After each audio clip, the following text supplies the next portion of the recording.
Hi, and welcome back to another lesson in the physics video series. Today we're going to be talking about how forces cause an object to move and the balance of forces that exist in any object that is in motion. Alright, let's get started.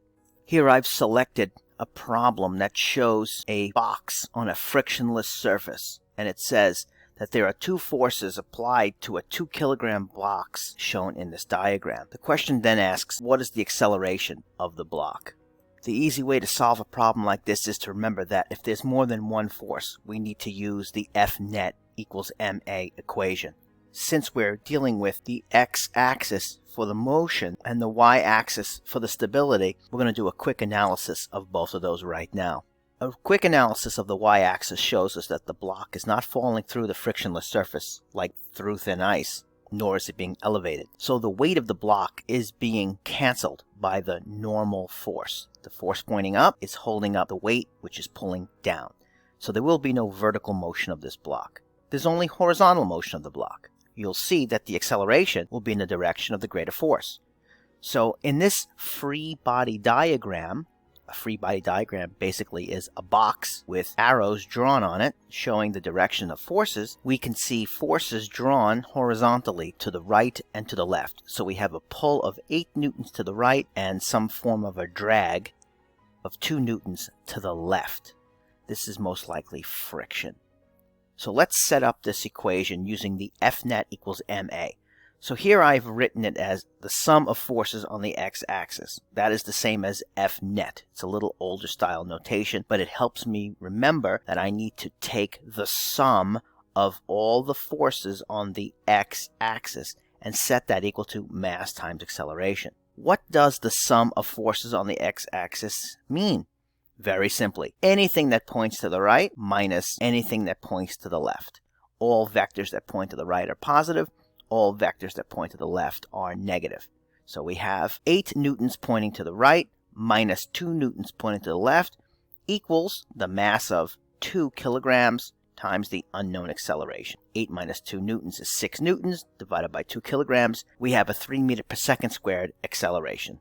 What's important to recognize about a problem like this is that all of the vectors that are listed are on the x-axis exclusively, and the weight is exclusively on the y-axis, and so is the normal.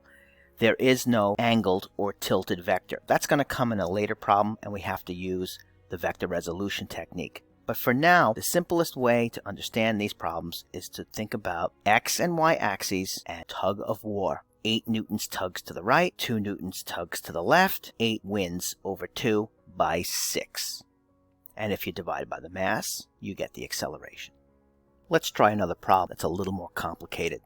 The diagram below shows a 4 kilogram object accelerating at 10 meters per second squared on a rough horizontal surface.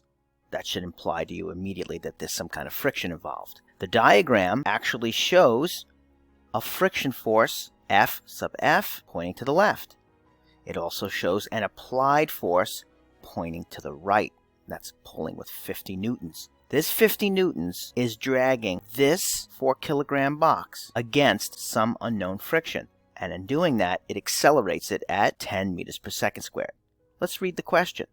What is the magnitude of the friction force acting on the object? Well, there's no surprise there. In order to solve a problem like this, we need to use the F net formula.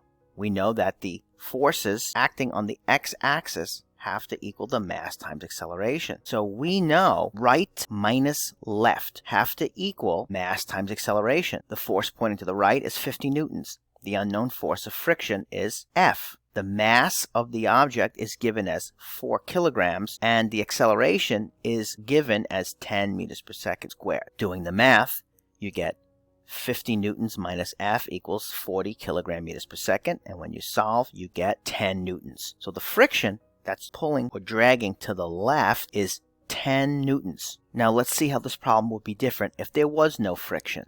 The acceleration equals F divided by m.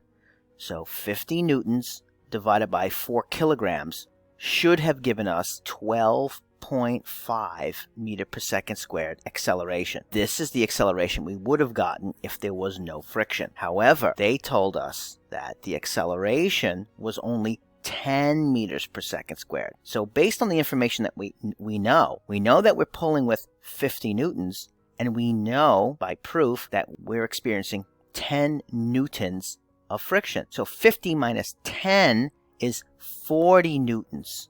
The net force that's actually acting on this object is 40 newtons. 40 newtons divided by 4 kilograms is 10 meters per second squared. This is the acceleration due to friction, which was given in this original problem. So we can see that the applied force of 50 has a certain effect, and the effect that it has is based on the amount of friction it experiences. If there's no drag pulling on the 50, then the full 50 is acting on the 4 kilograms, so it'll have a higher acceleration. But if there is some drag, then that reduces the effect of the applied force, so less applied force is pulling on the same 4 kilograms, therefore giving it a lower acceleration. Let's take a look at another problem.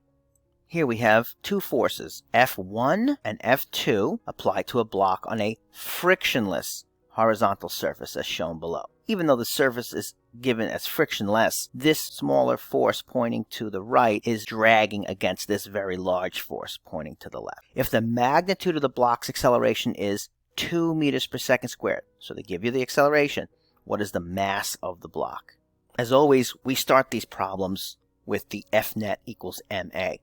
The sum of all forces on the x-axis equals m times a. Right minus left equals ma. So the force that points to the right is 2 newtons, and the force that points to the left is 12 newtons. Since left is a negative number, you get 2 minus 12 equals m times the acceleration of 2 meters per second squared. Where did this negative come from? Well, that's very easy. Since the object is accelerating to the left, this negative means to the left. So the negative of the acceleration cancels with this negative direction of the pulling force. So the net force pulling to the left is 10 newtons.